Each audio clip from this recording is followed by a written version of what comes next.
সুপ্রিয় দর্শক, আপনারা জানেন মিয়ানমারের খনিজ সম্পদের দিকে চোখ পড়েছে বিভিন্ন শক্তিশালী রাষ্ট্রের।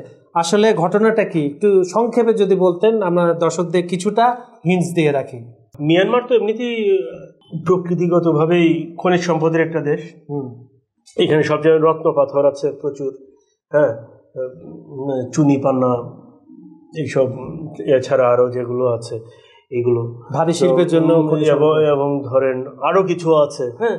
এইগুলোর দিকে কিন্তু শুধু যে মানে এক সময় শুধু চীনের নজর ছিল, এখন কিন্তু হচ্ছে কি ভারত, যুক্তরাষ্ট্র, পশ্চিমারা, এছাড়াও বিভিন্ন দেশ, উন্নত দেশগুলো, হ্যাঁ, সবার নজর কিন্তু মিয়ানমার দিক দিয়ে, বুঝছেন। তো এইটা কিন্তু একটা বিষয়।